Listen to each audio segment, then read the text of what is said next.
Hello everyone, welcome to my class. இன்னைக்கு கிளாஸ்ல நம்ம பார்க்க போறது the third and concluding part of Brave New World written by Aldous Huxley. So before we enter into the class, a kind request. நம்ம channel இன்னும் subscribe பண்ணலைன்னா subscribe பண்ணுங்க, உங்க ஃப்ரெண்ட்ஸ்க்கும் ஷேர் பண்ணுங்க, சஜஸ்ட் பண்ணுங்க. தேங்க்யூ. ஸோ இந்த எபிசோடில் நம்ம பார்க்க போகிறது the remaining part of the plot summary and one words quizum பார்க்க போகிறோம். So with a small recap we shall get into the class. நம்ம first two parts பார்த்துருக்கோம். இந்த பிளேல ஆல்ரெடி இந்த நாவலில் we have seen two parts already. First part ஒரு full introductory பார்ட்டாக இருந்தது. ஏன்னா இது ஒரு டிஃப்ரெண்ட் ஜான்ரா, ஒரு ரொம்பவே இமேஜினேஷன் தேவைப்படுது. என்ன மாதிரி ஒரு லைஃப் ஸ்டைலில் எந்த ஒரு வேர்ல்டை அவங்க காமிக்கிறாங்க, அதெல்லாம் ஒரு புரிஞ்சாதான் நம்ம பிளேயை பற்றி புரிஞ்சுக்க முடியுன்றதுனால ஃபர்ஸ்ட் பார்ட் ஃபுல்லாக இன்ட்ரடக்டரி பார்ட்டாக நம்ம கொடுத்துருந்தேன் நான் உங்களுக்கு. செகண்ட் பார்ட்டில் first part of the plot summary. So அந்த செகண்ட் பார்ட் பற்றிய ஒரு ஸ்மால் ரீகேப் தான் நான் உங்களுக்கு இப்போ கொடுக்க போகிறேன். ஸோ AF 632 இதுதான் இயர், அதுதான் செட்டிங். அதாவது 20th century, அவரோட பீரியட் 20th century, நம்ம ஆஃப்கோர்ஸ் இப்போ 21st centuryல இருக்கோம். ஒரு 600 years ஆஃப்டர்வர்ட்ஸ், இப்போ ஒரு 600 yearsக்கு அப்புறம் உலகம் எப்படி இருக்குது அப்படிங்கிற மாதிரி அவரோட இமேஜினேஷனில் உருவான ஸ்டோரி தான் திஸ் பிரேவ் நியூ வேர்ல்டு. ஏன்னா சயின்ஸ் ரொம்பவே வளர்ச்சி பெற்றுட்டு இருக்கிறதுனால இப்படியெல்லாம் மாறக்கூடும்ன்ற மாதிரி அவர் ஒரு இமேஜினரி வேர்ல்டு என்ன பண்ணியிருக்காரு அப்படின்னா இந்த பிரேவ் நியூ வேர்ல்டில் அவர் கிரியேட் பண்ணியிருக்காரு. அதுக்கு என்ன நேம்னா நியூ வேர்ல்டு ஸ்டேட் அப்படின்னு சொல்லிட்டு அதுக்கு நேம். அங்க பாத்தீங்க அப்படின்னு சொன்னா babies are not born, human babies are not born naturally. Instead அங்க ஒரு hatching center மாதிரி இருக்கு. எப்படி இந்த கோழி கிட்ட இருந்து எப்படி இந்த இன்குபேட் பண்ணி ஆர்டிஃபிஷியலாக அந்த சிக்கன்ஸ் எல்லாம் வர வைக்கிறாங்களோ அது மாதிரி ஹியூமனையும் என்ன பண்ணுறாங்க அப்படின்னு சொன்னால் குழந்தைங்களையும் பேபிஸையும் human babies also are hatched through embryos. அந்த மாதிரி பாட்டில்ஸ் அந்த ஆர்டிஃபிஷியலான விஷயங்கள்ல அந்த எம்ப்ரியோஸை வளர்த்து குழந்தைங்களை உருவாக்குறாங்க. எப்படி உருவாக்குறாங்க அப்படின்னு சொன்னா அவங்க நியூ வேர்ல்டுக்கு அவங்க நியூ வேர்ல்டு ஸ்டேட்டுக்கு தேவையான மாதிரி அவங்க எப்படி அந்த குழந்தைங்க இருக்கணும்னு விரும்புறாங்களோ அப்படிப்பட்ட குழந்தைங்களை உருவாக்குறாங்க. அது எப்படி பாசிபிள்னா அந்த குழந்தைங்க எம்ப்ரியோல இருக்கிறப்பவே அதுங்க அந்த முட்டை கருவை வளர்ந்துட்டு இருக்கிறப்பவே அதுக்கான வேக்சினேஷன் எல்லாம் பண்றாங்க. அடுத்தது அந்த குழந்தை பிறந்தோனையும் என்ன பண்ணுவாங்கன்னா அதுக்கு நிறைய ட்ரீட்மெண்ட் கொடுத்து அதை கண்டிஷனிங் சொல்றாங்க. Hatching and conditioning. அந்த நெக்ஸ்ட் டைட்டில் பாருங்க, இங்கதான் அந்த ஃபர்ஸ்ட் சீனை இங்கதான் ஆரம்பிக்கும். Central London hatching and conditioning centre. அப்போ குழந்தைங்கள் பிறக்கிற இடம், அதே மாதிரி அவங்களுக்கு அந்த மென்டலி அவங்கள அந்த இடத்துல என்ன பண்ணிடுவாங்கன்னா அந்த உலகத்துக்கு ஏற்ற மாதிரி தயார் பண்றது, அதுதான் கண்டிஷனிங் சென்டர். இங்கே பார்த்தீங்கன்னா 5 கேஸ்ட்ஸாக அவங்க குழந்தைங்கள உருவாக்குறதே 5 கேஸ்ட்ஸாக உருவாக்குறாங்க. டாப் மோஸ்ட் லெவலில் ரொம்ப பிரில்லியண்ட்டாக பெரிய பெரிய போஸ்ட்டில் இருக்கிற மாதிரி ஒரு கேஸ்ட், அவங்க அல்ஃபா. அடுத்த லெவலில் இருக்கிறவங்களும் ஓரளவுக்கு கிட்டத்தட்ட பெரிய போஸ்ட்டில் இருப்பாங்க, அவங்க பீட்டா. அதுக்கப்புறம் காமா, டெல்டா, எப்சிலோன் அப்படின்னு சொல்லிட்டு 5 கேஸ்ட் வர்றாங்க. அதில் லாஸ்ட் கேஸ்ட் பார்த்தீங்கன்னா இண்டஸ்ட்ரியல் ஒர்க்கர்ஸாக இருப்பாங்க. அந்த மாதிரி அவங்க அந்த ஹயரார்கி படி அவங்கள பிரித்து வச்சுருப்பாங்க. இது மட்டும் கிடையாது, அவங்க அறிவு மட்டும் கிடையாது, ஃபிசிக்கலாகவும் அதுக்கேற்ற மாதிரி எல்லாரையும் படைச்சிருப்பாங்க. Okay, so they have created, இன்னும் சொல்லப்போனால் படைச்சு தான் இருக்கிறாங்க. அந்த வேர்ல்டு கண்ட்ரோலர்ஸ்னு இருக்கிறாங்க ஒரு குரூப். அவங்க அந்த ஸ்டேட் எப்படி இருக்கணும்னு விரும்புகிறாங்களோ அதுக்கேற்ற மாதிரி என்ன பண்ணுறாங்க அப்படின்னு சொன்னால் அந்த குழந்தைங்க பிறக்கிறப்பவே அதுக்கான ட்ரீட்மெண்ட் எல்லாம் கொடுத்துடுறாங்க. அடுத்து we are introduced to Bernard Helmholtz Watson, Mustafa Mond, Lenina. இவங்களுக்கு எல்லாத்துக்கும் நம்ம இன்ட்ரடியூஸ் ஆனோம். So for better understanding I will encourage you to read the second part. கண்டிப்பாக செகண்ட் பார்ட் படிச்சிங்கன்னா இந்த தேர்ட் பார்ட் உங்களுக்கு நல்லா புரியும். ஸோ அதனால நான் செகண்ட் பார்ட்டோட டெஸ்கிரிப்ஷன் லிங்க்கும் I have given the link for அந்த செகண்ட் பார்ட் இந்த டெஸ்கிரிப்ஷன். ஓகே, அடுத்ததாக ரெசர்வேஷன் பற்றி நம்ம தெரிஞ்சுக்கிட்டோம். ரெசர்வேஷன் அப்படின்னு அவங்க எதை சொல்கிறாங்க அப்படின்னு சொன்னால் அந்த வேர்ல்டு ஸ்டேட் லண்டனை சுற்றி இருக்க ஒரு உலகம் மாதிரி இருக்கு. அதுக்கு அடுத்ததாக இருக்கிறது பார்த்தீங்க அப்படின்னு சொன்னால் ரெசர்வேஷன் ஏரியா அப்படின்னு அவங்க சொல்றாங்க. ரெசர்வேஷன் ஏரியால ரியல் ஹியூமன் வசிக்கிறாங்க. Real human in the sense நார்மலான டெலிவரி, நார்மலான லவ், இமோஷன்ஸ், ஃபீலிங்ஸோட இருக்கிற இப்ப இருக்கிற மாதிரி ஹியூமன் எல்லாம் எங்க இருக்கிறாங்க அப்படின்னா அந்த ரிசர்வேஷன்ல இருக்காங்க. அந்த ஏரியா பேர் என்ன வச்சிருக்காங்க? நியூ மெக்சிகோன்னு வச்சிருக்காங்க. ஓகே, ஸோ இந்த புது உலகம் வந்து லண்டன். அடுத்து அந்த இவங்கெல்லாம் இருக்கிறது அந்த சாவேஜ் பீப்புள்னு சொல்றாங்க. ரிசர்வேஷன்ல இருக்கிற பீப்புளை வந்து சாவேஜ் ஹியூமனா அவங்க கன்சிடர் பண்றாங்க. சாவேஜ்னா அன்சிவிலைஸ்டு, ப்ரூட்டலா ஒரு மாதிரி படிப்பறிவு இல்லாதவங்கள தான் சாவேஜ்ன்னு சொல்லுவோம். காட்டு மிராண்டிகளை தான் சாவேஜ்ன்னு சொல்லுவோம். ஸோ அவங்க என்ன சொல்றாங்க அப்படின்னு சொன்னா அந்த நார்மல் ஹியூமன் பீங்ஸ் அவங்கள பொறுத்த வரைக்கும் அன்சிவிலைஸ்ட் பீப்புள். ஸோ அவங்கள சாவேஜ்ன்னு கூப்பிடுறாங்க. அதுதான் அவங்க தான் அந்த ரிசர்வேஷன்ல இருக்கிறாங்க இவங்கள பொறுத்த வரைக்கும். அடுத்து ஜான் அண்ட் லிண்டா வந்து அந்த லிண்டா இதுல பாத்தீங்க அப்படின்னு சொன்னா ஆக்சுவலா அவ she is a woman who belong to the new world state. ஆனா ஒரு ஆக்சிடென்டலா she happens to be there in the reservation. ரிசர்வேஷனுக்கு அவங்க போக நேரிடுது. அந்த நேரத்துல அவங்க வந்து என்ன ஆயிடுறாங்க அப்படின்னா ஒரு குழந்தைக்கு தாயாகிறாங்க அங்க. ஓகே, ஸோ அதனால அவங்களால என்ன பண்ண முடியல, திரும்ப நியூ வேர்ல்டு ஸ்டேட்டுக்குள்ள போக முடியல. ஏன்னா நார்மலான ஒரு பர்த் கொடுக்கறது அப்படிங்கிறது வந்து அவங்க நியூ வேர்ல்டு ஸ்டேட்ல ஒரு டேபு, ஒரு மோசமான விஷயம். அவங்க சொசைட்டில they can have sex with anybody. அவங்க ஊரு அதே அப்படிதான் இருக்கும் அவங்களோட பழக்கம். ஏன்னா சொசைட்டில எதை டேபுன்னு சொல்றாங்களோ அதை தான் நம்ம டேபுன்னு சொல்வோம். ஸோ ஒரு சில விஷயங்கள் டேபு அப்படின்னா அருவருக்கத்தக்க நம்ம பேசக்கூடாத விஷயங்கள் எல்லாமே வந்து டேபுட் சப்ஜெக்ட்ஸ். அப்போ இங்கே வேர்ல்டு ஸ்டேட்டை பொறுத்த வரைக்கும் செக்ஸ் எஜுகேஷனோ டேபு கிடையாது. ஆனால் குழந்தை பெற்றுக்கிறது, தாய், இமோஷன்ஸ், அந்த அன்பு இதெல்லாம் பற்றி பேசினா அதெல்லாம் டேபுட் சப்ஜெக்ட்ஸ். எங்கே அப்படின்னு சொன்னீங்கன்னா நியூ வேர்ல்டு ஸ்டேட்டில். அப்போ இப்போ இருக்க உலகத்துக்கும் அந்த உலகத்துக்கும் கம்ப்ளீட்டான ஒரு difference. It is completely different from what we are. Okay, so அதை சேர்ந்தவங்க தான் இப்போ லிண்டா வந்து அங்கே போயிட்டாங்க. நியூ வேர்ல்ட் ஸ்டேட்லேருந்து அங்கே போயிட்டாங்க. அவங்களுக்கு பிறக்கிற குழந்தை தான் ஜான். அப்போ ஜான் வந்து ஒரு மாதிரி ஏலியனேட்டடாக இருக்கான். இங்கேயும் இல்லாமல் அங்கேயும் பொருந்தாமல் இருக்கான். So now we will continue with the plot summary. இப்போ ஜானையும் லிண்டாவையும் யார் பார்க்குறாங்க? அந்த ரிசர்வேஷனுக்கு வந்த பெர்னார்ட் மேக்ஸும் லெனினாவும் பார்க்குறாங்க. இப்போ ஜான் மூலமாக அவங்க யார் என்னன்னு தெரிஞ்சுக்கிட்டாங்க. ஜான் யாரு அப்படின்னு சொன்னா லிண்டாவுக்கும் அந்த வேர்ல்டு ஸ்டேட்டோட டைரக்டருக்கும் பிறந்த குழந்தை தான் ஜான் அப்படிங்கிறது பெர்னார்ட்க்கு தெரியுது. இதே அந்த டைரக்டர் வந்து தன் மேல கோவமா இருக்கான், தன்னை வந்து அவுட் கேஸ்ட்னு சொல்லி வெளியே அனுப்ப தயாரா இருக்கிறான்ற விஷயம் தெரிஞ்சுட்டு பெர்னார்ட் மார்க்ஸ் என்ன பண்றான் அப்படின்னு சொன்னா லிண்டாவையும் ஜானையும் இங்க உள்ள கூப்பிட்டு வர்றதுக்கு, எங்க கூப்பிட்டு வர்றதுக்கு, நியூ வேர்ல்டு ஸ்டேட்டுக்கு கூப்பிட்டு வர்றதுக்கான பெர்மிஷனை யார்கிட்ட வாங்கிட்டான் அப்படின்னு சொன்னா முஸ்தஃபாமோட இன்னொரு கண்ட்ரோலர்கிட்ட வாங்கிட்டான். ஓகே, ஸோ அவன் வந்து இப்போ என்ன பண்றான்னா with the permission of Mustapha Mond he is bringing back John and Linda to the new world state. அந்த புது உலகத்துக்கு ஜானையும் லிண்டாவையும் திரும்ப கூப்பிட்டு வரான். ஜான் வந்து அவங்க அம்மா மூலமா நிறைய நியூ வேர்ல்டு ஸ்டேட் பத்தி கேள்விப்பட்டிருக்கான். அவனுக்கு ரொம்ப கியூரியஸா இருக்கு அந்த உலகம் எப்படி இருக்கும்னு பார்க்க.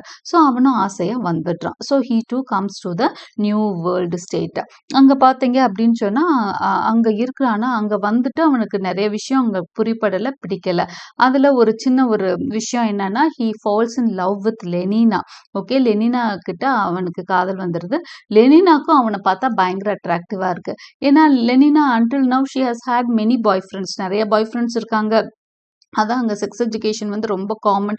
எனிபடி கேன் லவ் எனிபடி, அந்த மாதிரி ஒரு அங்கே ஒரு ட்ரெண்ட் இருக்கிறதுனால அவளுக்கு இதெல்லாம் ரொம்ப சாதாரணமான விஷயம். So she likes to be with ஜானோட இருக்கணும்னு நினைக்கிறாங்க. அவங்க போகிறாங்க.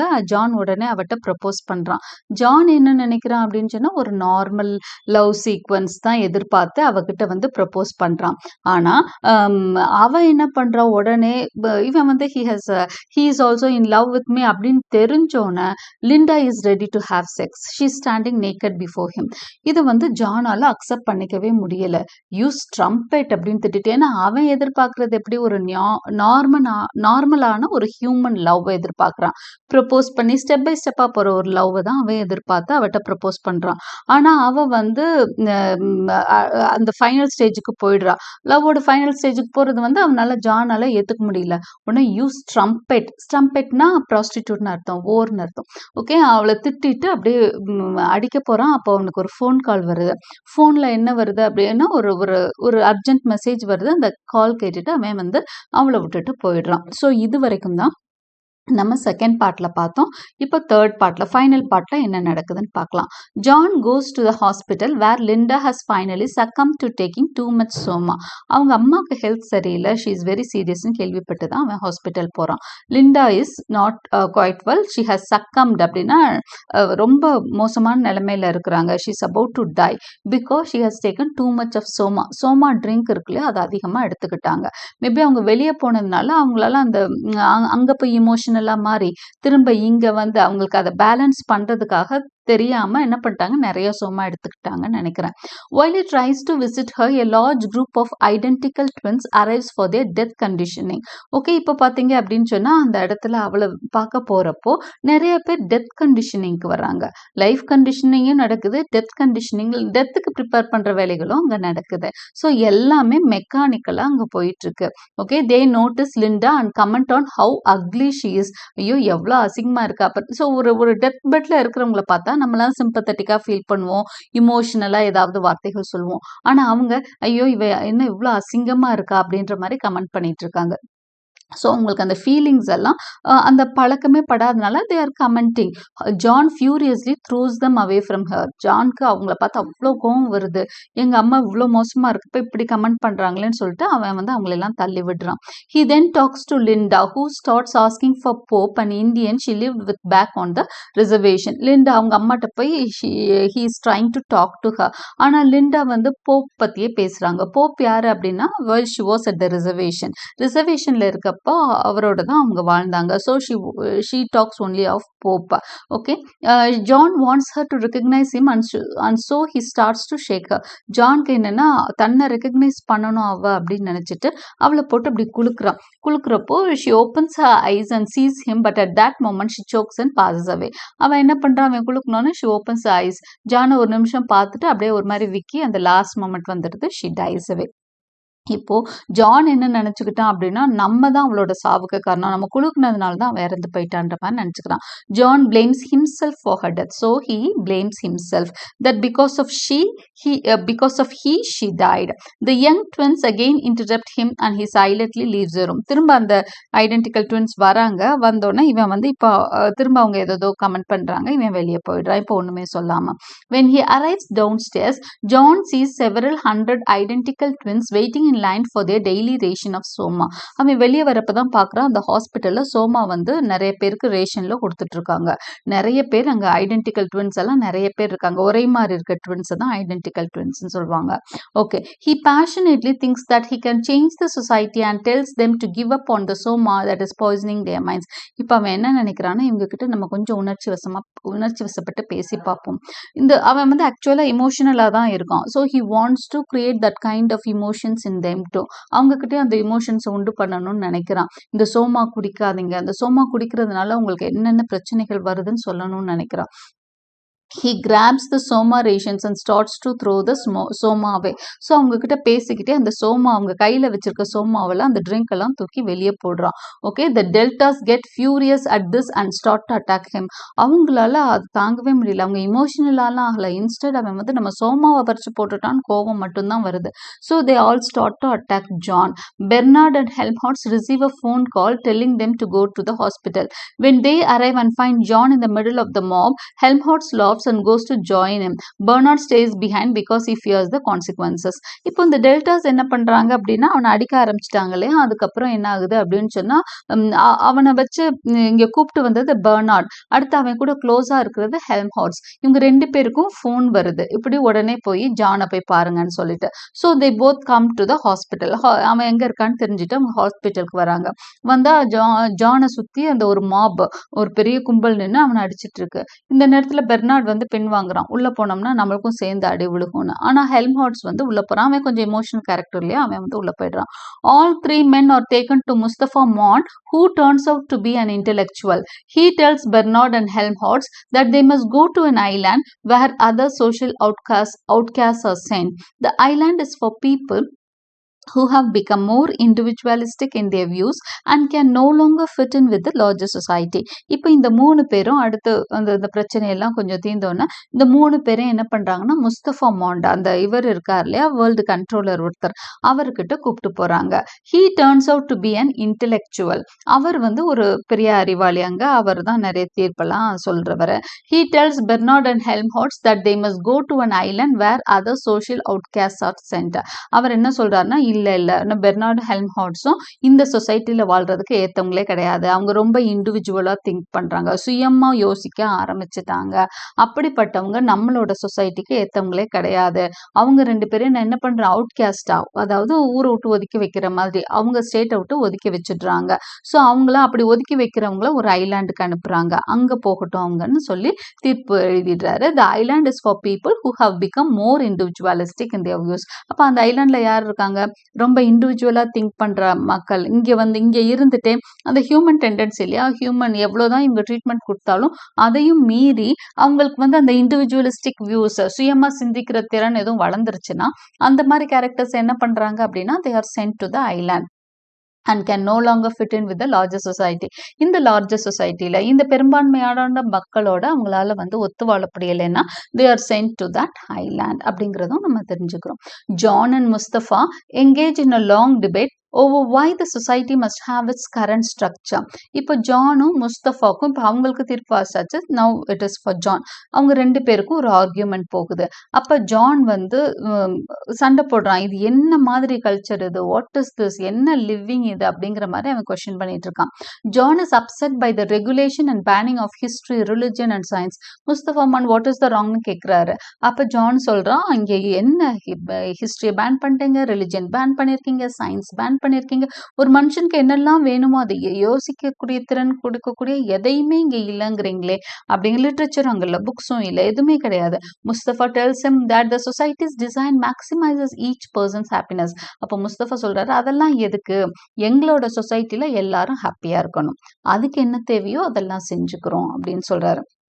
History, religion and science only serve to create emotions that destabilize society and thus lead to unhappiness. So அவர் என்ன சொல்றாருன்னா ஹிஸ்டரி, ரிலிஜன், சயின்ஸ் இந்த மாதிரி படிப்புகள்லாம் என்ன பண்ணுது, மனுஷனோட இமோஷன்ஸ் தூண்டி விடுது. It just what does it do, it instigates the emotions in human beings.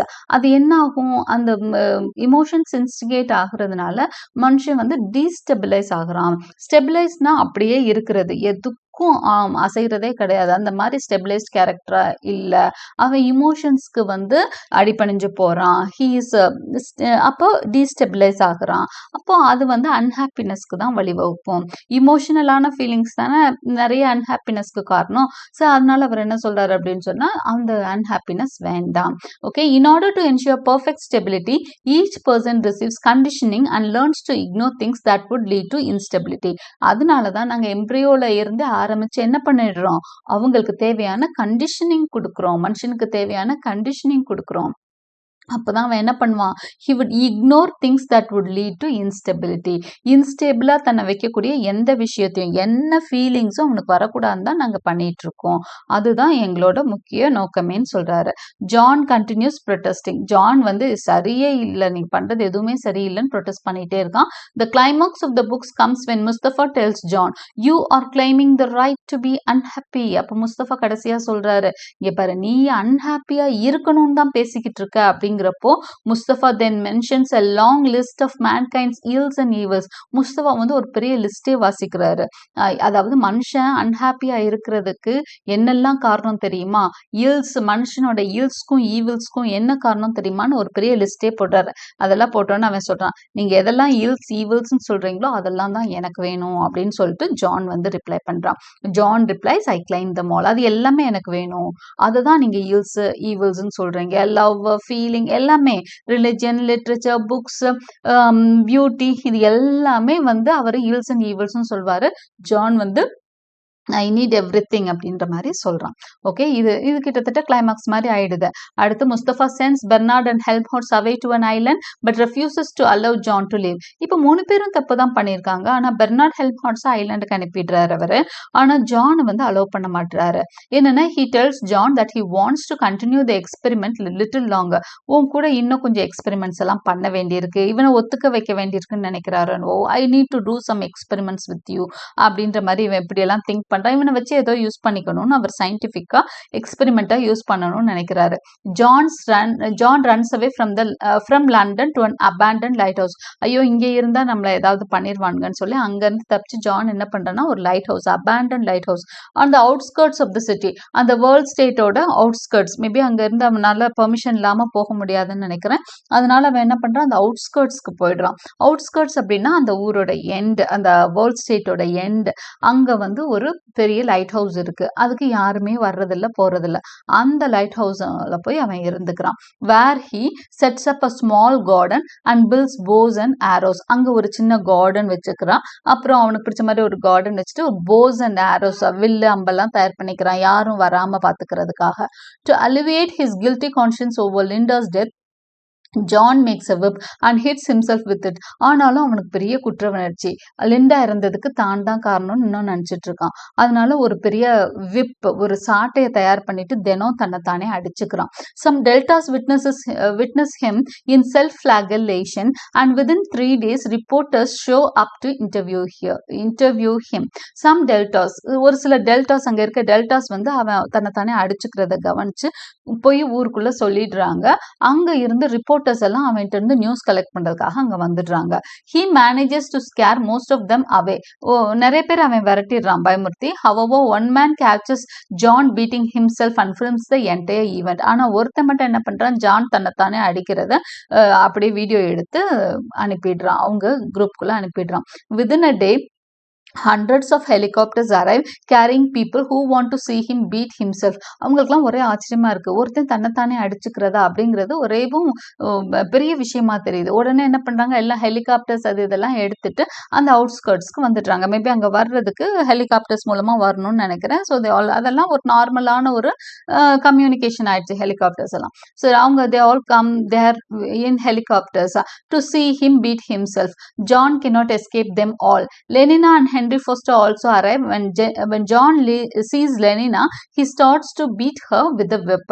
இப்போ என்னன்னா நிறைய பேர் வர்றாங்க. அதுல ஜானும் லெனினாவும் அவளோட ஃபர்ஸ்ட் பாய் ஃப்ரெண்ட் ஹென்ரி ஃபாஸ்டர், அவங்க 2 பேரும் திரும்ப வர்றாங்க. பார்த்தோன்னே இவனுக்கு தன்மையில இருந்த கோவம் மாதிரி லெனினா மேல கோவம் வந்துடும். இவ எப்படி நம்ம கிட்ட பிஹேவ் பண்றான்ற மாதிரி யோசிச்சுட்டு என்ன பண்றாரு அப்படின்னு சொன்னா அந்த விப் எடுத்து அவளை அடிக்க ஆரம்பிச்சிடுறான் ஜான். ஓகே, ஸோ அவன் ஏலியனேட்டடா இருக்கிறதுனால மேபி ஹீஸ் ஒரு மாதிரி டிப்ரெஸ்டா வேற இருக்கான் இல்லையா, அதனால அவளை அடிக்க ஆரம்பிச்சிடுறான். The crowd soon begins to chant orgy porgy, a sensual hymn used to generate a feeling of oneness. இந்த மாதிரி சமயத்துல அந்த crowd எல்லாம் என்ன பண்ணும்னா ஒரு சென்சுவலான ஒரு விஷயம் பண்றதுக்காக ஆர்கி பார்கின்னு ஒரு பாட்டு பாடிட்டு எல்லாம் ஒருத்தர் அப்படியே கலந்து இருக்கிறாங்க. அந்த நேரத்துல ஜானே தன்னைத்தானே இழந்துடுறான். ஏன்னா அந்த சோமா ட்ரிங்க் அவனுக்கும் கொடுக்கப்படுது, அவனும் மறந்து குடிச்சிடுறான். அது வரைக்கும் அவன் குடிக்காம இருந்தான். John loses himself within the crowd and wakes up the next day after taking soma and engaging in the sensual dance of the hymn. So அவனும் அந்த சோமா எடுத்துட்டு அந்த சென்சுவல் ஹிம்ல பார்ட்டிசிபேட் பண்ணி அவங்களோட ஒன்னோட கலந்துருந்திருக்கான். ஸோ அடுத்த நாள் தான் அவனுக்கு வந்து அது தெரிய வந்தோன்னா அவனுக்கு பயங்கர ஷாக்கிங்கா இருக்கு. நம்மளையே இப்படி மாத்திட்டாங்களா, நம்மளையே சோமாவை வந்து இதை குடிக்க கூடாதுன்னு எல்லாரையும் ட்ரீட் பண்ணணும், எல்லாரையும் கேள்வி கேட்டு எல்லாரையும் வந்து மாத்தணும்னு நினைச்சான், இப்ப என்னை எல்லாரும் சேர்ந்து மாத்திட்டாங்க அப்படிங்கிற மாதிரி பயங்கர குற்ற உணர்ச்சி அவனுக்கு. அவனால அதை தாங்கவே முடியல. he is overwhelmed with guilt. ஓவர்வெல்ம்னா பயங்கரமான அந்த ஃபீலிங்ஸ் வந்துடுது, குற்ற உணர்ச்சி அவனுக்குள்ள வந்துடுது. அண்ட் செல்ஃப் ஹேட்டட், தன்னைத்தானே பயங்கரமா வெறுக்கிறான். அவங்க அம்மாவையும் கொன்னுட்டோம், இப்படி ஒரு தப்பு செஞ்சுட்டோமே அப்படின்ற மாதிரி அவனுக்கு பயங்கர வெறுப்பு. that evening he is found dead in the lighthouse as he hangs from an archway. அடுத்த நாள் பார்த்தீங்கன்னா அவன் வந்து தூக்கிட்டு தற்கொலை பண்ணிக்கிறான். அவனால அந்த விஷயத்த வந்து தாங்கவே முடியல. தானும் இவங்க கூட ஒன்னாயிட்டமே, இவங்க கூட சேர்ந்து இதே மாதிரி ஒரு வாழ்க்கை வாழ்றதுக்கு செத்து போயிடலான்னு நினைச்சு he hangs himself. Okay, இதுதான் with this the story comes to an end. This is the plot summary of the Brave New World. So I hope you like my explanation. இப்போ வந்து நம்ம குவிஸ்குள்ள போகலாம். பாசிபிள் ஒன் வேர்ட்ஸ் எல்லாம் எழுதி வச்சிருக்கேன். What is the name of the process that allows the hatchery to produce many clones from a single egg? அப்போ நிறைய ஒரே மாதிரி ஆளுகளை ஒரு முட்டையிலிருந்து நிறைய தருவிக்கிறாங்க. இதுக்கு பேர் என்ன அப்படின்னா the போகனோவ்ஸ்கி ப்ராசஸ். ஓகே, அந்த ஹேச்சிங் சென்டர்ல பார்த்தீங்கன்னா ஒரு முட்டையில இருந்து நிறைய கரு உருவாகுது. ஓகே, அந்த ப்ராசஸ்க்கு பேரு போகனோவ்ஸ்கி ப்ராசஸ். ஹூ எஸ், இது கொஞ்சம் முக்கியமான நேம். இது வந்து கேட்கறதுக்கான வாய்ப்பெல்லாம் இருக்கு. Who escorts the students technicians through the hatchery? இந்த குழந்தைங்களை வந்து ஸ்டூடெண்ட்ஸை வந்து அந்த ஹேச்சரி பற்றி தெரிஞ்சுக்க வர்ற குழந்தைங்கள், இந்த படிக்க விரும்புகிற குழந்தைங்களை ஹேச்சரிக்குள்ளே கூப்பிட்டு போகிறது யாரு? இந்த first place director. The term for birth in the hatchery is decanting. அந்த குழந்தை பிறக்கிறதுக்கு அங்கே என்ன பேர் தெரியுமா? இங்கே வந்து டெலிவரிங் பேபி அப்படின்னு சொல்கிறோம்ல, அங்கே என்ன தெரியுமா? டீகேண்டிங் அப்படின்னு சொல்கிறாங்க. How many main castes are there? 5 main castes are there. Which is the lowest caste? அங்க இருக்க lowest caste என்னன்னா epsilon. Toppest class எதுன்னு உங்களுக்கு ஞாபகம் இருக்கும்? alpha. Okay, how are children in the nursery conditioned to dislike books and ஃப்ளவர்ஸையும் புக்ஸையும் dislike பண்ணுறதுக்கு அந்த குழந்தைங்களுக்கு எப்படி கண்டிஷன் பண்ணுறாங்க? By sounding alarms and giving electric shock. குழந்தைங்க வந்து அந்த பூக்கள்கிட்டையோ அந்த புக்ஸ்டையோ போனால் என்ன பண்ணுவாங்க? அலார்ம்ஸ், சைரன் சவுண்ட் பண்ணுவாங்க. அப்படியே எலக்ட்ரிக் ஷாக் மைல்டாக அவங்களுக்கு அந்த புக்ஸை தொட்டோன்னு அடிக்கிற மாதிரி பண்ணுவாங்க. ஸோ அதனால குழந்தைங்களுக்கு புக்ஸை பார்த்தாலே பயமும் வெறுப்பும் வந்துடும். Why are Bernard Marx and Helmholtz Watson friends? இவங்க ரெண்டு பேரும் எப்படி ஃப்ரெண்ட் ஆகுறாங்க? Because both feel alienated from the world state society. ரெண்டு பேரும் அந்த வேர்ல்ட் ஸ்டேட் சொசைட்டியோட பொருந்த மாட்டுறாங்க. ஓகே, ரெண்டு பேருக்கும் ஒரு சில ப்ராப்ளம் இருக்கு. இவர் இன்ஃபீரியராகவும் பெர்னார்ட் மார்க்ஸ், ஹெல்ம்ஹால்ட்ஸ் வந்து சுப்பீரியராகவும் ஃபீல் பண்ணுறதுனால அந்த வேர்ல்ட் ஸ்டேட் சொசைட்டியோட சேர மாட்டுறாங்க. ஏலியனேட் ஆகுறதுனால ரெண்டு பேரும் ஃப்ரெண்ட்ஸாக மாறிடுறாங்க. Okay, how does Bernard convince Lenina to go on a date with him? Bernard லெனினாவை லவ் பண்ணுறார். எப்படி ரெண்டு பேர் அவளை டேட்க்கு கூப்பிடுறாரு அப்படின்னா by inviting her to visit a savage reservation. Savage ரிசர்வேஷனுக்கு போகலான்னு சொல்லி தான், ஏன்னா அவங்களுக்கு பிக்னிக் மாதிரி சாவேஜ் ரிசர்வேஷன் தான், அங்கே போக கூப்பிட்டு தான் அவர் வந்து என்ன பண்ணுறாரு? லெனினாவை டேட்க்கு கூப்பிடுறாரு. Where is the savage reservation located? New Mexico. So London இது நியூ வேர்ல்ட் ஸ்டேட் இருக்குது லண்டன், இல்லைன்னா பிரிட்டன் எடுத்துக்கலாம். அடுத்ததான் இந்த சாவேஜ் பீப்புள் இருக்கிற இடம் பேரு new Mexico. What is the world state's motto? World ஸ்டேட்டோட மோட்டோ என்னது? Community, identity, stability. When does hypnopaedia takes place? ஹிப்னோபீடியான்னு ஒரு குழந்தைங்களுக்கான ஒரு டீச்சிங் இருக்கு. அது எப்போ நடக்கும் அப்படின்னா டியூரிங் ஸ்லீப், தூக்கத்துல நடக்கும். What is the name of the hallucinatory drug administered to each person by the state? ஒவ்வொருத்தவங்களுக்கும் அந்த ஒரு மயக்க மருந்து மாதிரி ஒன்று தர்றாங்க இல்லையா, அதை குடிச்சா எதுவுமே அவங்களுக்கு ஃபீலிங்ஸே இருக்காது. அந்த ட்ரக் பேர் என்ன? Soma. What is Bernard Marx's main shortcoming? Bernard Marx எதுக்காக ஃபீல் பண்ணுறான்? ஏன்னா அவனோட ஃபிசிக், அவனோட உடம்பு வந்து அந்த ஆல்ஃபா மாதிரி இருக்காது, பிளாக் ஹேர் இருக்கும், அடுத்து கொஞ்சம் ஷார்ட்டாக இருக்கும். Right?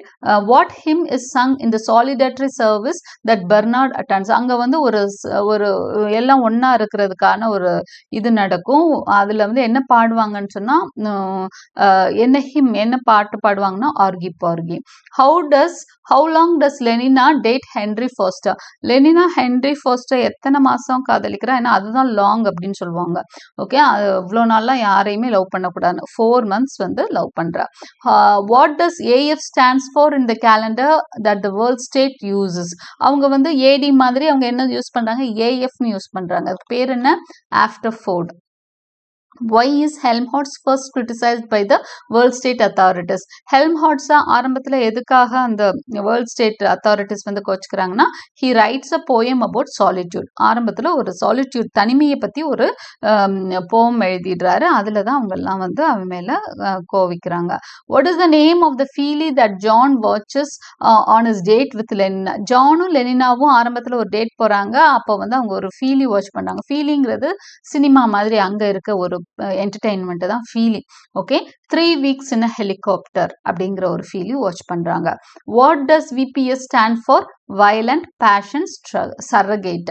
Okay, after retreating in the after retreating to the lighthouse, what does John do that first attracts the reporters?